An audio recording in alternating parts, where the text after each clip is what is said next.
بابا جی کہتے ہیں کہ اگر بانسری کی جگہ رانجھے نے باجا بجایا ہوتا، ہیر کا باپ بھی تنگ آ کے کہہ دیتا لے جا ہیر تے چھڑ دے ساڑی جان۔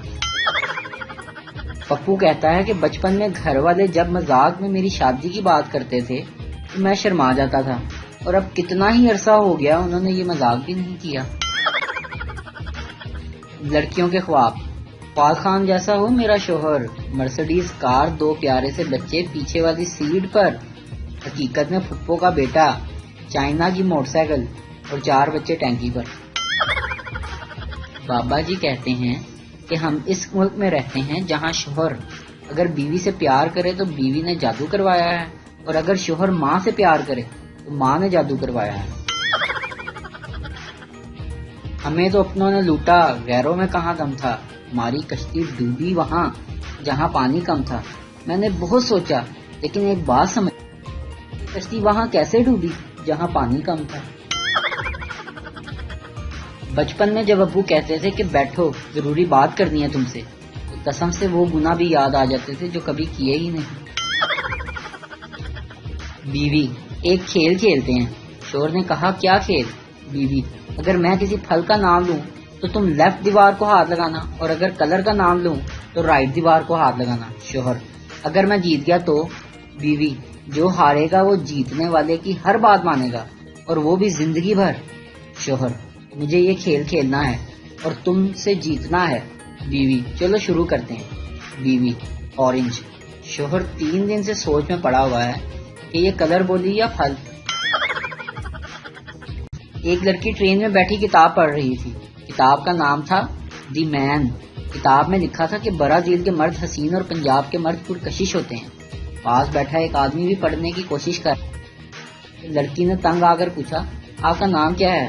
آدمی بولا میرا نام رونالڈو گجر ہے۔ خاتون: شدید سر میں درد ہے۔ سہیلی: میرے سر میں ہوتا ہے نا تو میرے شوہر اتنے پیار سے دباتے ہیں کہ سر درد منٹوں میں غائب۔ تم تو یہ آزما کر دیکھو۔ خاتون: ضرور ضرور، کیوں نہیں۔ اچھا یہ بتاؤ کہ تمہارے میاں کب گھر آتے ہیں؟ بچہ اپنی دادی سے: دادی کیا پہلے زمانے میں بھی لوگ ڈپریشن میں رہتے تھے؟ دادی بولی نہیں بیٹا، ہم تو اپنے گھروں میں ہی رہتے تھے، اس وقت اتنے پیسے کہاں ہوتے تھے۔ بچے جنگل میں پوٹی کر رہے تھے کہ اچانک شیر آ گیا۔ پہلا بچہ: چھوٹو تو ڈر تو نہیں رہا؟ دوسرا بچہ: نہیں میں تو نہیں ڈر رہا۔ پہلا بچہ: تو پھر اپنی دھو میری کیوں دھو رہا ہے؟ کسی کی عیادت کرتے ہوئے امریکن: گیٹ ویل سون۔ برطانوی: تم جلدی ٹھیک ہو جاؤ گے۔ اور پاکستانی: ہمارے محلے میں بھی ایک بندہ اسی بیماری سے مرا تھا۔ 2 عورتیں ایک درخت کے نیچے بیٹھ کر کافی دیر سے باتیں کر رہی تھی کہ اچانک درخت سے ایک آم گرا۔ پہلی عورت بولی یہ آم کیسے گرا؟ دوسری عورت بولنے ہی والی تھی کہ آم ہاتھ جوڑ کر بولا خدا کے لیے چپ ہو جاؤ، پک گیا ہوں تم دونوں کی باتیں سن سن کر۔ ایک پٹھان نے اپنی منگنی توڑ دی کیونکہ لڑکی کنواری تھی۔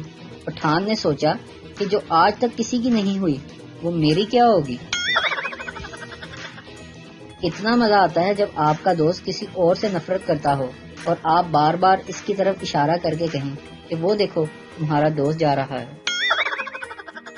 بابا جی فرماتے ہیں کہ اگر آپ بہت زیادہ ذہین ہونا چاہتے ہیں تو روزانہ تھوڑا تھوڑا سب کا دماغ کھایا کریں۔ ٹیچر: یہ بتاؤ کہ خون کے الگ الگ گروپس کیوں ہوتے ہیں؟ میں نے آگے سے جواب دیا تاکہ سر مچھر ایک ہی فلیور پی پی کر بور نہ ہو جائے۔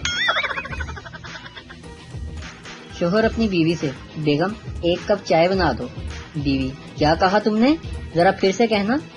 شوہر: میں نے کہا 1 کپ چائے بنا دوں۔ ایک چور کسی گھر میں چوری کرنے کے لیے داخل ہوا تو ایک بوڑھی عورت سو رہی تھی۔ چور نے گھبرا کر اس عورت کی طرف دیکھا تو وہ عورت لیٹے لیٹے ہی بولی کہ بیٹا یقیناً تو حالات سے مجبور ہو کر اس راستے پر لگ گیا ہے۔ الماری کے تیسرے خانے میں ایک تجوری ہے، اس میں خاموشی سے وہ لے جانا، لیکن اس سے پہلے میں نے ابھی ایک خواب دیکھا ہے، وہ سن کر ذرا مجھے اس کی تعبیر تو بتا دو۔ چور اس بوڑھی عورت کی رحم دلی سے بڑا متاثر ہوا اور خاموشی سے اس کے پاس جا کر بیٹھ گیا۔ بوڑھی عورت نے اپنا خواب سنانا شروع کیا۔ خواب سناتے ہوئے زور زور سے چلائی، ماجد ماجد چور بڑے غور سے سن رہا تھا. تو اتنی ہی دیر میں اس کا بیٹا ماجد کمرے میں نمودار ہوا اور آتے ہی چور کو بہت پیٹا. چور نے آگے سے کہا مجھے اور مارو تاکہ مجھے اگلی دفعہ چوری میں یاد رہے کہ میں ایک چور ہوں، خواب کی تعبیر سنانے والا نہیں. ہوا کی لہریں بند کر تو کھڑکی نہ کھٹکا، میں بند دروازے میں طوفان سمیٹے بیٹھا ہوں. تشریح: اس شعر میں شاعر اپنی محبوبہ کو پیغام دے رہا ہے کہ میں اپنی بیوی کے ساتھ بیٹھا ہوں، اس لیے مس کال مت دینا. خاموش ہونے کا مطلب ہمیشہ یہ نہیں ہوتا کہ ہار مان لی یا ہم غلط ہیں. کبھی کبھی اس کا مطلب ہوتا ہے پونکی جاؤ. سوال: دنیا میں مرد سب سے زیادہ معافی کس سے مانگتے ہیں؟ جواب: فقیروں سے. ویسے جو آپ نے سوچا تھا وہ ٹھیک تھا. جب دادی کا شوہر دادا ہوتا ہے، نانی کا شوہر نانا ہوتا ہے، پھر باجی کا شوہر باجا کیوں نہیں ہوتا؟ باس نے خوبصورت سیکرٹری کو کام پر رکھا، مگر 10 دن بعد ہی باس نے 27ویں منزل سے آفس کی کھڑکی سے کود کر خودکشی کر لی. انسپیکٹر: اس وقت کمرے میں کون تھا؟ سیکرٹری: جی میں تھی. انسپیکٹر سیکرٹری کی طرف محبت: آخر ہوا کیا تھا؟ سیکرٹری: وہ بہت اچھے انسان تھے. ایک دن انہوں نے مجھے 2 لاکھ کا لباس تحفے میں دیا، پھر ایک دن انہوں نے مجھے 15 لاکھ کا ہیروئن کا ہار لے کر دیا. پرسوں ہی وہ میرے لیے 10 لاکھ کے ہیروں کی انگوٹھی لے کر آئے تھے. یہ دیکھو میری انگلی میں. انسپیکٹر: پھر؟ سیکرٹری: کل انہوں نے مجھے شادی کے لیے پرپوز کیا. انسپیکٹر: تو؟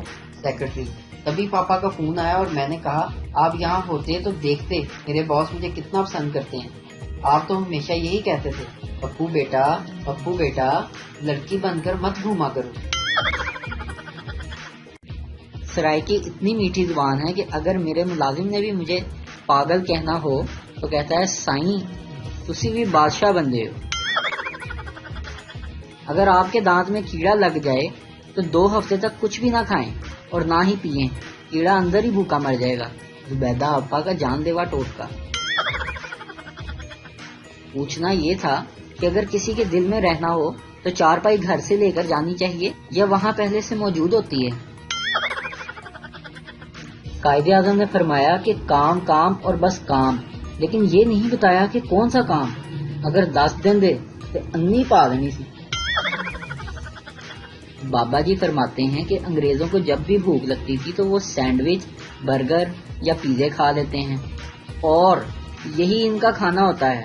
پاکستانی 3 برگر کھا کر کہتے ہیں بس کرو بس، پھر روٹی نہیں کھادی جانی. ایک مرغا ایک مرغی کے پیچھے بھاگ رہا تھا کہ اچانک سے مرغی ٹرین کے نیچے آ کر ہلاک ہو گئی. مرغا روتے ہوئے بولا کہ مرحومہ بہت نیک تھی، جان دے دی مگر چمی نہیں دی. شوہر اپنی بیوی سے: یہ کھڑکی کا شیشہ تم نے توڑا ہے، اب تم اپنے پیسوں سے ٹھیک کروانا. بیوی بولی: میں کیوں لگواؤں، میں نے آپ کو جوتا مارا تھا، آپ سامنے سے کیوں ہٹے؟